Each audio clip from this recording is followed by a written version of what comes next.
vamos encerrar nossa série de mensagens em Josué, capítulo 24. Quero que você abra sua Bíblia. Nós vamos fazer uma leitura hoje participativa. Eu vou ler os versos pares e os irmãos vão ler os versos ímpares. Tá bom? Quero convidar os irmãos a ficarem em pé para fazermos essa leitura da palavra do Senhor nesta noite. Josué 24, do verso 14 até o final. Eu leio versos pares e os irmãos leiam os versos ímpares com muita fé. Todos de pé para a gente fazer a leitura, irmãos? Abriram? Acharam? Josué 24. Nós vamos falar hoje sobre decisões, a coragem de decidir. Agora temam o Senhor e sirvam-no com integridade e fidelidade. Joguem fora os deuses que os seus antepassados adoraram além do Eufrates e no Egito, e sirvam ao Senhor.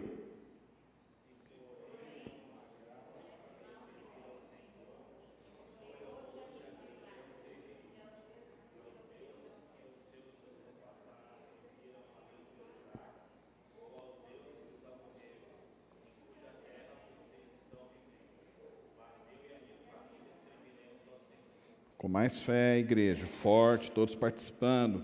Então o povo respondeu: longe de nós abandonar o Senhor para servir outros deuses.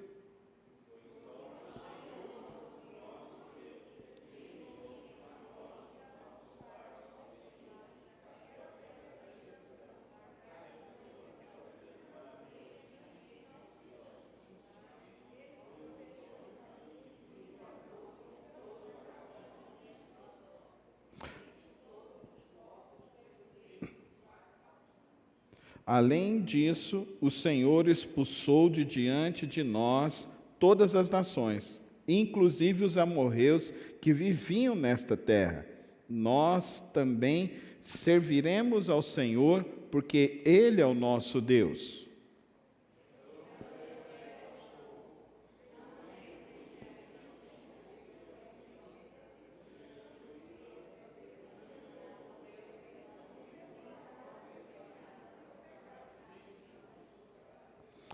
Se abandonarem o Senhor e servirem a deuses estrangeiros, Ele se voltará contra vocês e os castigará. Mesmo depois de ter sido bondoso com vocês, Ele os exterminará.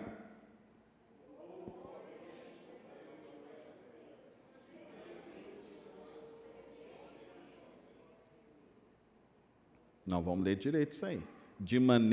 Vamos juntos? De maneira nenhuma, nós... 22. Disse então Josué: vocês são testemunhas contra vocês mesmos de que escolheram servir ao Senhor. Somos, responderam eles.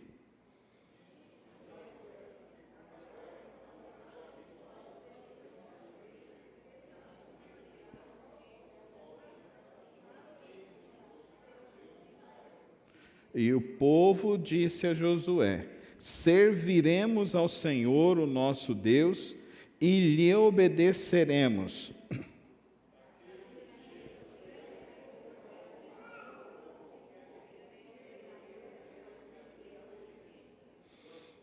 Josué registrou essas coisas no livro da lei de Deus, depois ergueu uma grande pedra ali, sobre a grande árvore, perto do santuário do Senhor.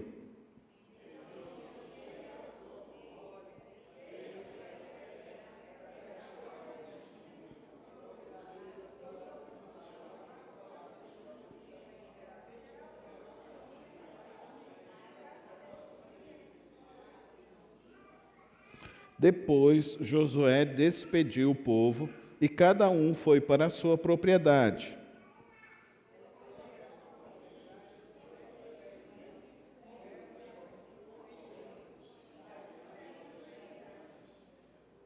e o sepultaram na terra que tinha recebido por herança em Timnat-Sera, nos montes de Efraim, ao norte do monte Gaás.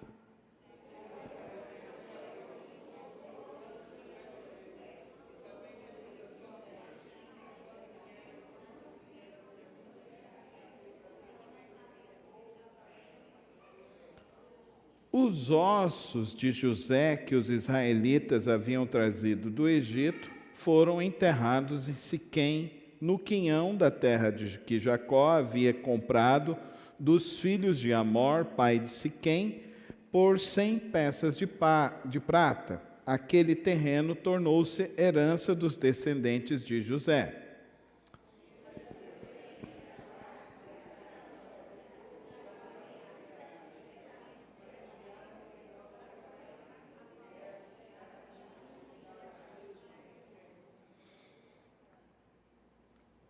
Santo Deus, eterno Pai, lemos Tua santa palavra nesta noite.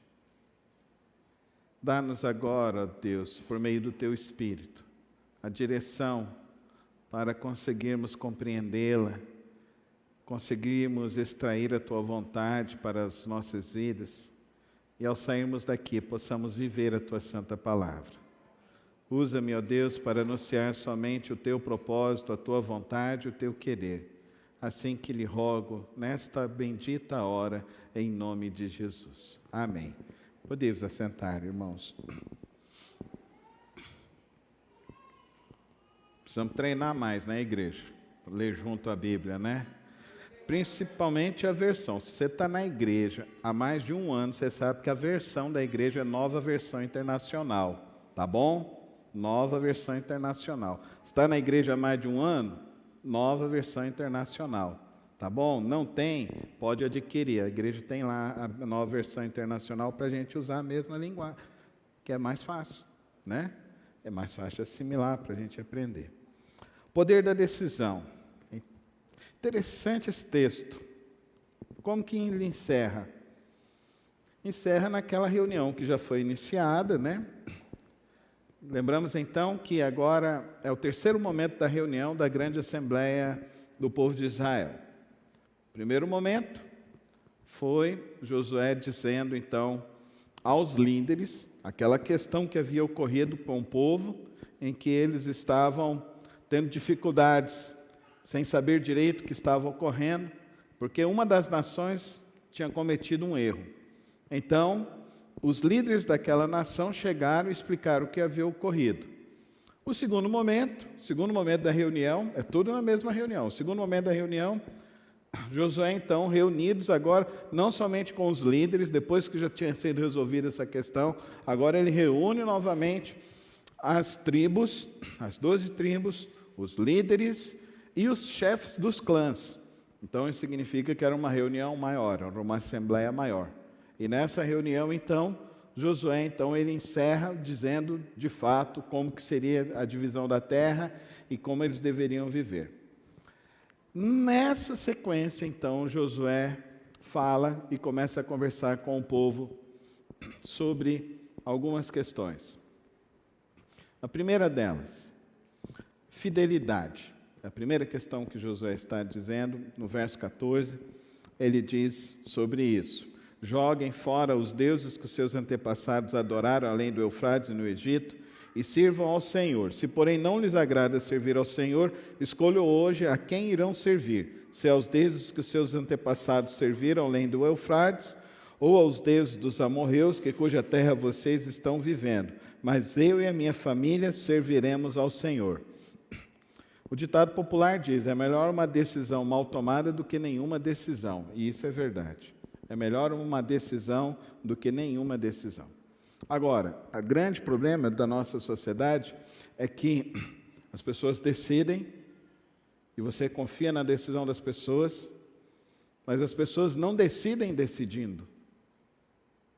Isso que muitas vezes acontece. Eu confesso para vocês, eu faço muitos casamentos. Mas eu sempre, quando eu estou fazendo um casamento, sempre me dá um frio na espinha. Se na hora dos votos os noivos vão dizer sim. Eu sempre fico ali preocupado. Até hoje, nesses meus 24 anos de ministério pastoral, nesses anos aí eu já devo ter feito mais de 200 cerimônias religiosas de casamento. Uma vez eu pensei que ia de sair um não do noivo. Fiquei olhando, fiquei pensando. Isso sempre me deixa uma reflexão.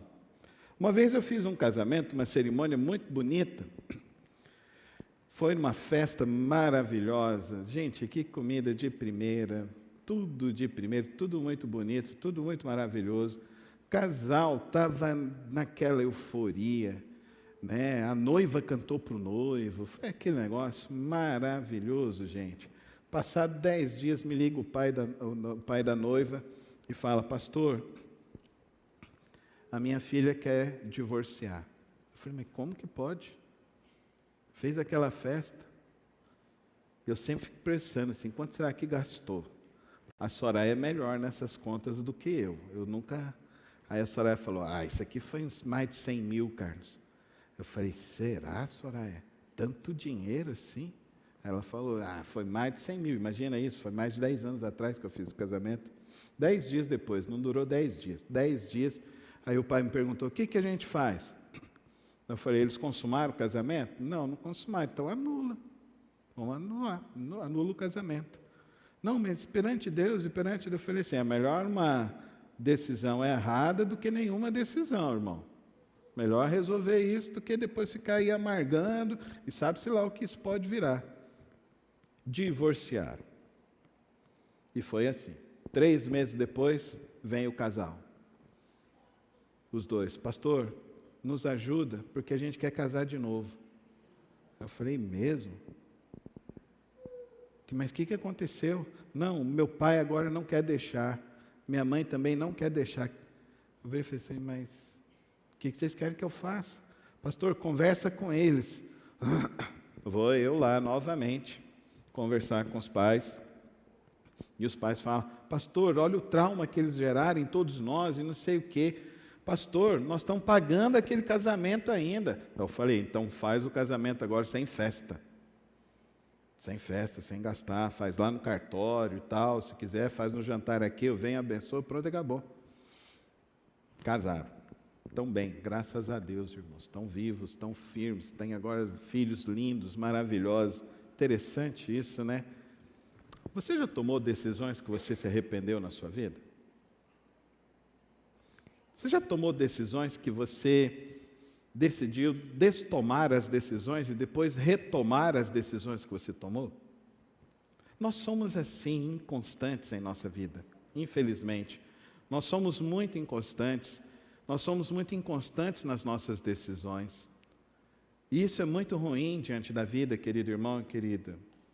Aprenda isso nessa noite. Nossas decisões não podem ser inconstantes, em nada. Na criação dos nossos filhos, no casamento, na carreira, na profissão.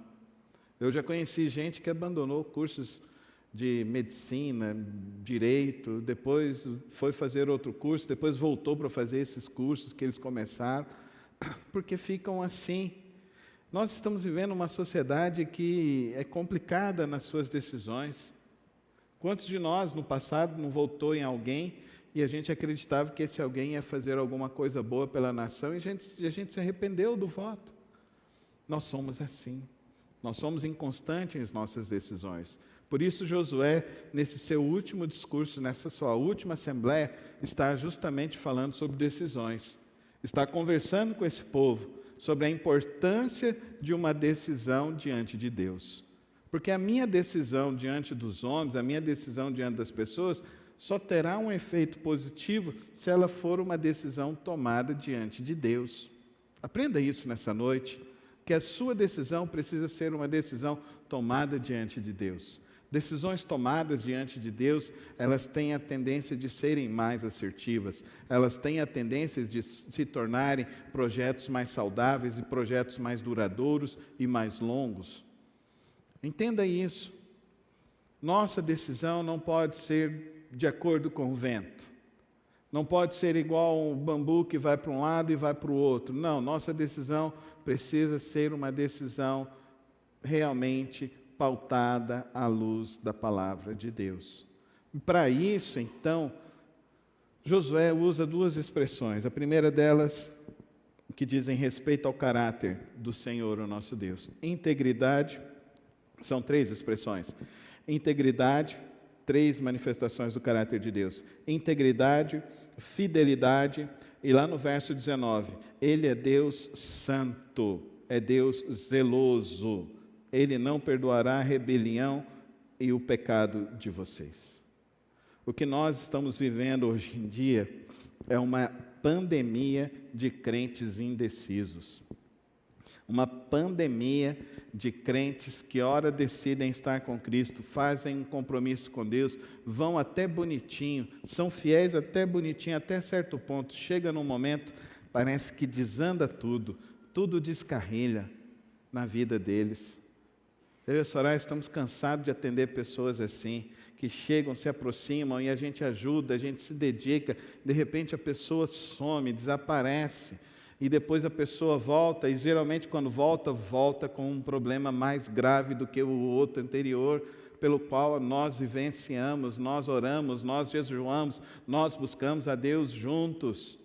Vamos entender quem é esse Deus a quem que nós estamos tomando decisões diante dele. Josué está dizendo isso. Quem é o teu Deus? Qual é o Deus que você serve? Qual é o Deus que você está servindo? Quando você toma a decisão de andar com Deus, então você precisa ter uma consciência muito clara sobre isso, igual a sua decisão do casamento. O casamento é uma decisão pela fé, é pela fé. Você nunca vai conhecer a pessoa totalmente. A pessoa, num certo momento, pode ser uma pessoa muito boa, mas com o passar dos anos, a vida, os problemas, pode fazer com que essa pessoa se traduza, se viva, uma pessoa rancorosa, uma pessoa difícil de trato. Mas mesmo assim, isso não é motivo de largar e de abandonar, muito pelo contrário, isso é motivo de se buscar tratamento, resoluções, é motivo de buscar soluções diante do altar de Deus. Vamos entender isso, que nessa sociedade que se troca de tudo, as pessoas trocam tudo hoje, trocam camisa, cor de camisa, trocam roupas, as pessoas estão trocando até mesmo elas mesmas. Já viu gente que trocou de si mesmo? Tem gente que fez tanta plástica, que você olha para a pessoa, olha para uma foto antes, olha para a foto depois, você não sabe quem que é a pessoa, ela trocou dela mesma, que ela não está conseguindo viver com ela. Ela está insatisfeita com tudo, porque ela não se satisfaz. Quem não se satisfaz consigo próprio, não se satisfaz com ninguém, gente. O único que pode promover realmente um equilíbrio, um ajuste, é Deus. E nós precisamos entender isso nessa noite. Para que as nossas decisões não sejam decisões incoerentes, volúveis e de acordo com qualquer vento. Primeiro, porque a nossa decisão precisa ser diante de Deus, e o nosso Deus é íntegro. Íntegro quer dizer que Ele é inteiro, tudo que Ele faz de corpo e alma por inteiro, totalmente entregue. Ele é a régua da medida. Essa palavra integridade vem dessa ideia de mensuração, de integralidade, vem essa ideia de mensuração, essa ideia de uma régua a qual se tange todas as coisas, a qual se mede todas as coisas. Esse é o nosso Deus, é um Deus que Ele não muda de acordo com o tempo. Além dele ser íntegro, Ele é fiel, fidelidade. A fidelidade do Senhor não varia com o seu humor, querido irmão, não varia com a sua fidelidade, querido irmão, não varia com a sua entrega. Nós vamos ver isso, o apóstolo Paulo falando para nós em Efésios, que quando nós ainda éramos pecadores, Ele já nos amava, Ele já se entregou por nós, Ele fez todo um projeto, a qual eu e você ainda não estávamos inseridos, e Ele fez isso porque Ele é fiel, porque Ele tem essa fidelidade para com Ele, para consigo próprio. Nós precisamos aprendermos a sermos fiéis a Deus, como Deus é fiel a nós. Aí ele vem, no verso 19, e fala que Ele é Deus santo. O santo é que não tem manchas, que não tem impurezas. Se você é como eu, e lembra que a sua mãe colocava o lençol branco para secar naquele varal que era um aço galvanizado e pendurava ali, e você olhava aquele lençol branquinho que resplandecia uma luz quando o sol brilhava nele. E todas as vezes que eu penso na santidade do Senhor, eu me traz essa ideia. Porque se tivesse alguma mancha no lençol, eu lembro que minha mãe tinha um trabalho enorme para tirar e remover aquelas manchas, remover aquelas impurezas.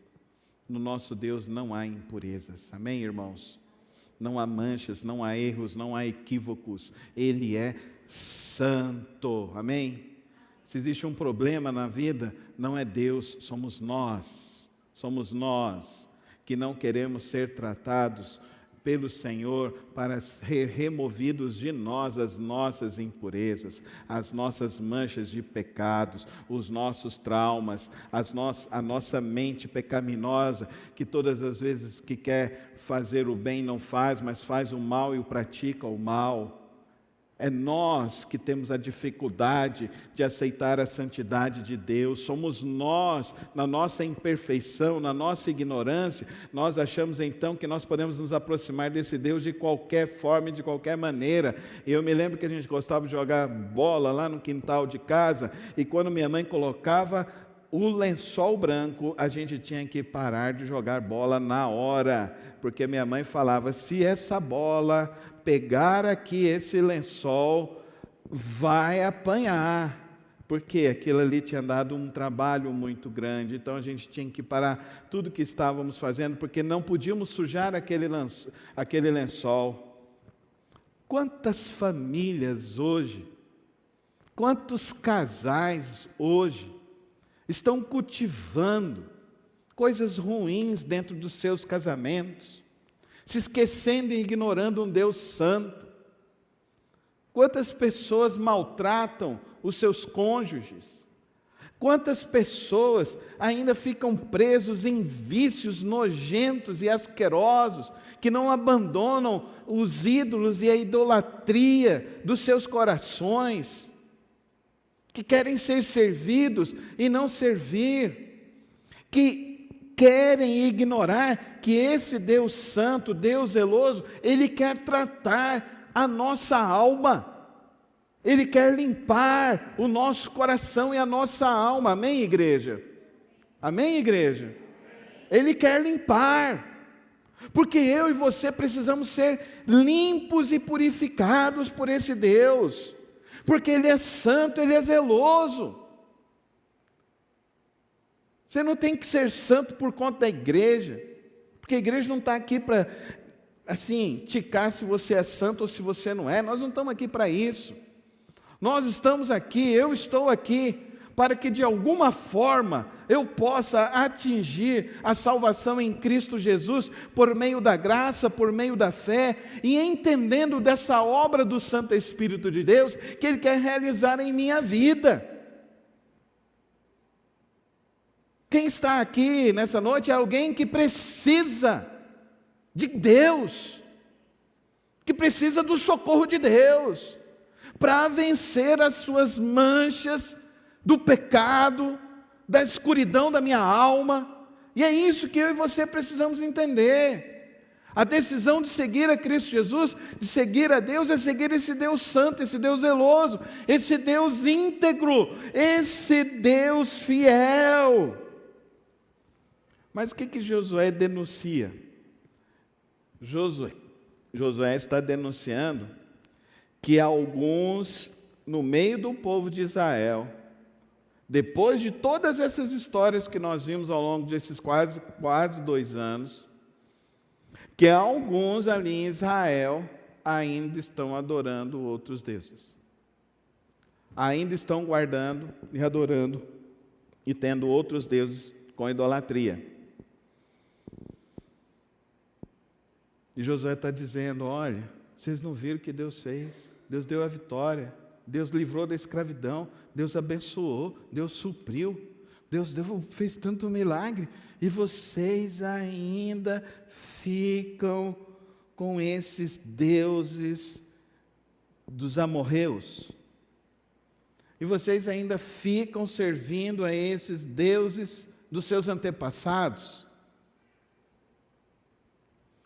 Então a gente quer dizer, sempre que a gente pensa que esses deuses são as imagens. É muito fácil a gente falar que é imagem. Mas o maior ídolo que Deus quer que nós destruamos é o ídolo que está dentro de nós. A gente vive hoje uma sociedade de idolatria. Não sei se você assistiu o filme Elvis. Eu assisti. Primeiro porque eu sou um grande fã do Elvis. Quem é mais antigo na igreja sabe que a gente fez um jantar aqui que eu me vesti do Elvis. E foi um sucesso. Eu até cantei de Elvis, o grandioso Estu, porque Elvis cantava os hinos. Elvis, no filme é retratada essa experiência que ele teve dentro de uma igreja. Retratava também um grupo gospel que acompanhava ele nas apresentações. Mas o filme denuncia a idolatria. Porque Elvis, quando ele surge no meio de uma sociedade reprimida. E Elvis, então, ele atrai as pessoas para si por meio da sedução. Ele começava a rebolar, e aquilo então fazia com que as mulheres que eram novas, não existia esse tipo de sedução. Agora imagina como é hoje. A pessoa fica desnudada. O maior ícone da música gospel, da música no Brasil, as letras são deploráveis, a expressão dela é deplorável. Na época do Elvis, alguns crentes levantaram e falaram, tem que parar com isso, porque isso aí vai corromper a juventude. E realmente foi o que aconteceu, corrompeu. Elvis corrompeu a juventude. Corrompeu a juventude por quê? Porque Elvis não tinha limite. A idolatria era ele próprio. Ele idolatrava ele. Por quê? Ele era um grande cantor, mas ele não se vendia só pelo grande cantor, pela grande voz que ele tinha. Ele fazia mais. Porque é assim. É sempre assim. A gente sempre quer mais. Não é verdade, querido irmão, querida irmã? A gente sempre quer mais. A gente quer mais alguma coisa, a gente quer mais um dinheiro, a gente quer mais alguma casa, a gente quer mais uma viagem, a gente quer um jantar melhor, a gente quer mais. Elvis também era assim. E o filme revela justamente que ele era um ególatra, um cara que olhava só para si, um cara extremamente que vivia só para si. Denuncia isso, que de tal maneira que ele terminou um show dele, a esposa na frente dele, ele sai beijando um monte de mulheres, sem se importar com a esposa. Mostrando justamente, denunciando esse filme, denunciando rapidamente para nós, justamente sobre essa ideia que se tem hoje, dessa ideia de sexo livre, dessa ideia de experimentação de sexo, dessa ideia, dessa sociedade pornográfica que se vive. Que alguns anos atrás, pornografia era um negócio extremamente restrito, escondido. Hoje não, pornografia está no celular de todo mundo. Antes a gente falava na televisão, desliga a televisão, mas e agora? Os adolescentes, os homens, quantidade de gente que está idolatrando isso. Homem, acorda, isso está destruindo você, está destruindo sua família, está destruindo sua esposa, está destruindo suas filhas. Pelo amor de Deus, não brinque com isso. Jogue fora os teus deuses, os deuses que os teus antepassados cultuaram. Jogue fora no lixo, na lata do lixo, porque isso não acrescenta nada na tua vida. Essa decisão só vai te levar à destruição. Só leva à destruição. Existe uma pandemia hoje de homens viciados em pornografia. Foi feita uma pesquisa nos Estados Unidos. A cada 10 homens 9 são viciados em pornografia. Não conseguem passar um dia sem ver algo pornográfico. A cada 10 mulheres, 6 estão viciadas em pornografia. Isso é idolatria. Escolham hoje a quem você vai servir. Ao Deus que te abençoou, ao Deus que te guardou, ao Deus que deu a vida eterna para você por meio de Cristo Jesus, ou você vai continuar idolatrando essa porcaria que vai te levar para o inferno e vai destruir a tua vida, vai destruir a tua casa. Vamos falar outra idolatria desse tempo também, que o povo não aguenta mais ficar sem. Quantos aqui são adoradores do Instagram? Quantos aqui ficam mais de 2 horas por dia no Instagram? Quantos aqui estão mergulhados nesse vício, que hoje já é caracterizado como uma doença, nas redes sociais? Já está sendo tratado como bulimia, como anorexia. Pessoas que não conseguem ficar um dia sequer, ou 1 hora sequer, sem as redes sociais. Isso é idolatria. Pessoas que estão vivendo por curtidas. Pessoas que estão buscando curtidas. Estão fazendo tudo por curtidas. Sabe quantas pessoas se suicidam por conta das redes sociais? Não tem pesquisa, mas tem muita gente suicidando por conta das redes sociais. E aí, a tua rede social faz com que o teu casamento melhore, o teu relacionamento com os teus filhos melhore ou piore? Outra idolatria que nós temos nessa época, idolatria do narcisismo. Gente insatisfeita com a vida. E acha que vai fazer isso, vai resolver, vai fazer isso. Não, nós precisamos, querido irmão, querida irmã, nós precisamos refletir sobre saúde, amém, irmãos? Sobre saúde. Não vamos cair nesse desbarato desse tipo de idolatria. É isso que Josué está dizendo para o povo. O que vocês vão fazer? Eu e a minha casa serviremos ao Senhor, e vocês? Aí o povo diz então, não, nós também vamos servir, nós também vamos seguir, nós também não vamos nos afastar. Aí ele diz, lá no verso 19, se vocês desejarem seguir, mas se vocês se rebelarem contra eles, se abandonarem o Senhor, servirem aos deuses estrangeiros, Ele se voltará contra vocês e os castigará, mesmo depois de ter sido bondoso com vocês, Ele os exterminará. Verso 21, o povo, porém, respondeu a Josué, de maneira nenhuma, Josué, nós serviremos ao Senhor. Nós serviremos ao Senhor. Querido irmão e querida irmã, quanto tempo vai durar a tua decisão com Cristo?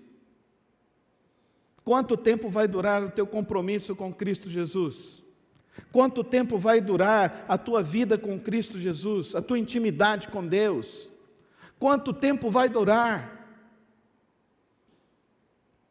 É notório que a gente vive uma pandemia de gente que não quer ter compromisso sério com Cristo, não quer ter compromisso sério com a igreja.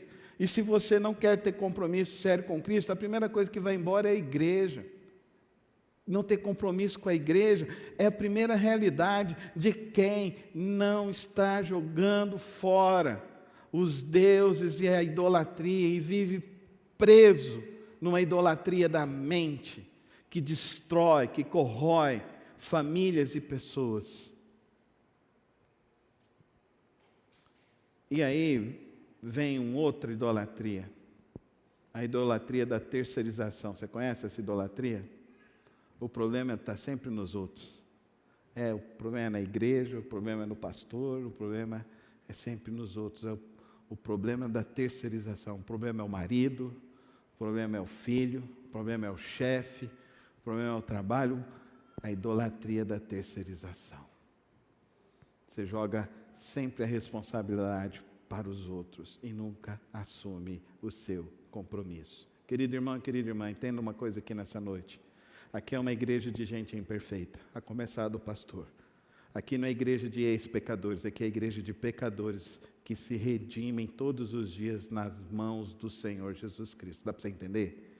Aqui não é igreja de ex-nada, não. Aqui é igreja de pecador, porque somos pecadores. Somos pecadores. A única coisa que nos livra do pecado é Cristo Jesus. Então a gente anda em Cristo Jesus. A gente persegue andar em Cristo Jesus. E é isso que a gente tem que buscar. A santidade só vem disso. A santidade só vai acontecer na minha vida e na sua vida se eu me humilhar debaixo da onipotente mão do Senhor. Só ali que eu vou experimentar a graça da santidade do Senhor. Eu e você precisamos entender isso nessa noite. E o povo então, Josué então ergue um memorial. Então vocês estão dizendo que vão servir a Deus? Verso 24, serviremos ao Senhor, o nosso Deus, e lhe obedeceremos, Josué. Então, está vendo essa pedra? Será como testemunha de que nós somos e tomamos uma decisão de seguir a Deus. E no restante do texto eu quero falar do filme que eu assisti ontem lá em casa, Deus Não Está Morto. E eu fiquei parado e eu fiquei pensando, será que nós temos a coragem de lutar pelo Evangelho e pela causa do reino de Deus? Será que nós temos essa coragem? Será que nós temos a coragem de dizer, eu e a minha casa serviremos ao Senhor? Será que nós temos coragem de lutar pelas nossas famílias? Nós já vimos nesse país, na Câmara de Deputados, no Senado brasileiro, tentativas de legalização de ideologias nefastas. Inclusive, existe agora um projeto de lei que tenta normalizar a pedofilia. Eu e você vamos ter coragem de dizer, não mexam com as nossas crianças, não mexam com os nossos filhos, não mexam com as crianças. Eu e você vamos ter coragem de nos manifestar e dizer, não mexam com esse negócio de legalização de drogas. Tem pastor que já está falando, não, eu sou a favor da descriminalização. Eu não sou a favor de nada disso, porque todo lugar que teve isso só virou desgraça. Olha lá Amsterdã, olha lá, olha o que está acontecendo no estado da Califórnia, olha o que está acontecendo no Uruguai. No Uruguai, o Uruguai era um país pacífico. Taxa de mortalidade do Uruguai, de igual Finlândia, Suécia. Depois que legalizou essa descriminalização de drogas, números de homicídios, mais de 1000% de crescimento. Número de assaltos, abusos, feminicídios, mais do que triplicaram naquele país. O Brasil não precisa disso. Eu e você vamos ter coragem de dizer, você tem coragem de dizer isso? Você tem coragem de dizer para a pessoa que faz uso de cocaína, que faz uso de maconha, de dizer para ela, olha, isso traz só destruição para a sua vida, abandona isso. Eu conheço um Deus que é capaz de te livrar. Você não fica triste quando você vai embora e passa e vai vendo esses bares cheios de uma juventude bonita, cheio de jovens, de pessoas que estão completamente treslocados, presos no vício, presos no álcool. Não é hora de brincar com álcool não, meu irmão, minha irmã. Não é hora de brincar com isso não. Tem muita gente que está sofrendo, tem muita gente que está se destruindo. Tem muita família que está se destruindo.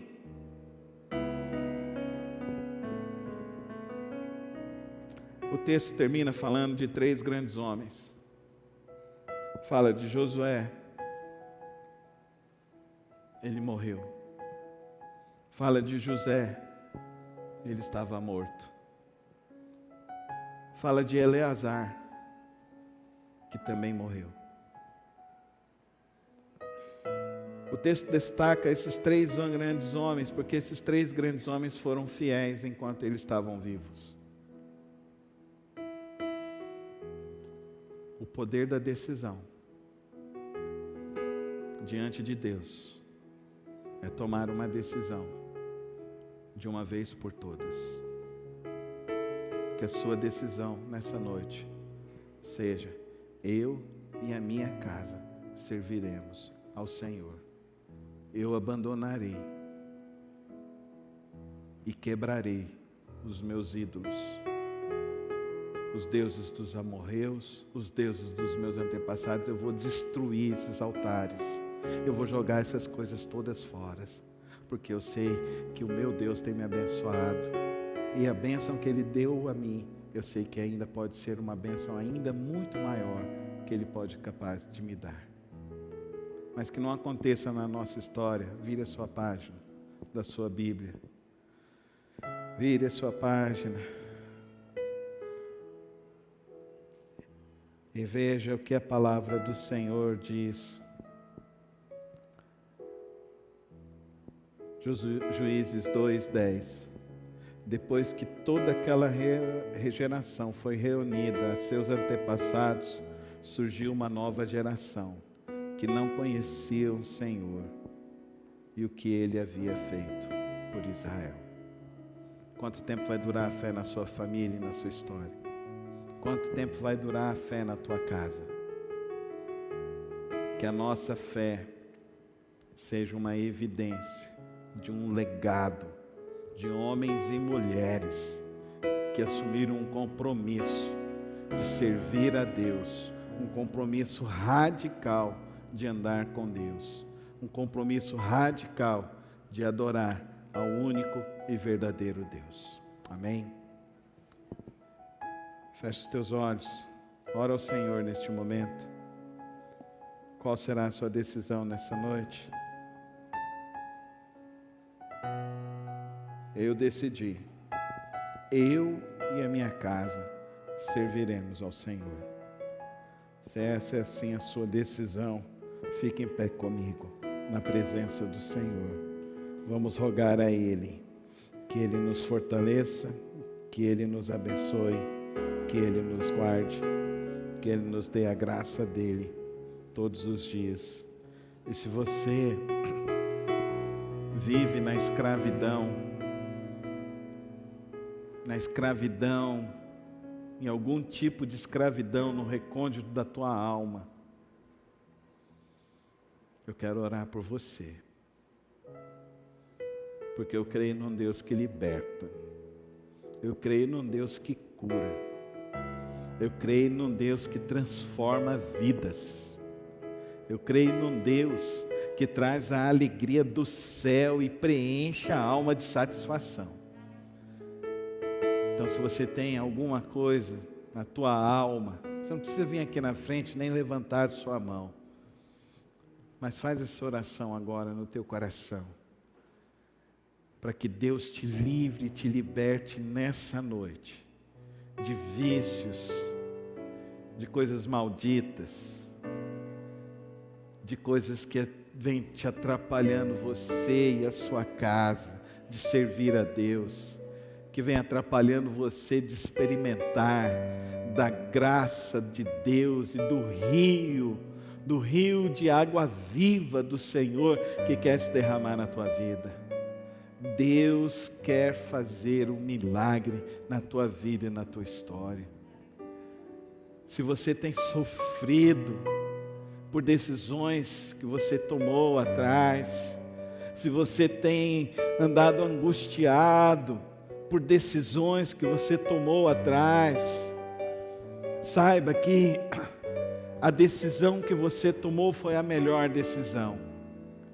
Saiba que o inimigo, ele vem justamente querendo minar as nossas decisões, mas você está diante de um Deus que decidiu te amar, que decidiu andar contigo, ainda que seja pelo vale da sombra da morte, Ele andará contigo, Ele será o teu refúgio, Ele será a tua força, a tua fortaleza, Ele será o teu socorro bem presente no momento de qualquer angústia. Refugia-se no Senhor, Ele te dará a graça de andar fiel ao Senhor até o fim do seu dia. E nessa hora, Pai de amor, Pai celeste, eu peço, ó Deus, que em nome de Jesus, o Senhor, ó Deus, venha, ó Deus, desfazer esses embaraços da alma, venha desfazer esses vícios malditos, Senhor, que isso caia por terra, que haja libertação por meio do Teu Espírito Santo, que o Senhor levante homens e mulheres cheios do Senhor, homens e mulheres que Te amem, que andam de fidelidade em fidelidade para com o Senhor. Levanta-nos, ó Deus, com a coragem de Josué. Levanta-nos, ó Deus, com aquela geração que andou contigo, mas que os nossos filhos também andem com o Senhor. Eu oro, ó Deus, por aqueles filhos que estão desviados, ó Pai. Visita eles nesta hora com o poder do Teu Espírito Santo, Senhor.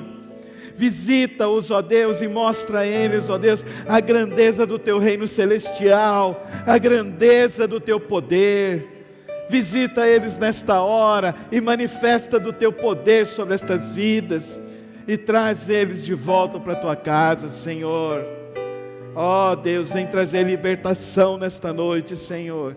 Eu oro e clamo ao Senhor, ó Deus, não por mim, mas pelo poder da Tua palavra. E que o Senhor, ó Deus, nos erga como Teu povo, que Te ame e que Te sirva e que viva para a Tua glória, hoje até a volta de Cristo Jesus. Amém, amém e amém e amém.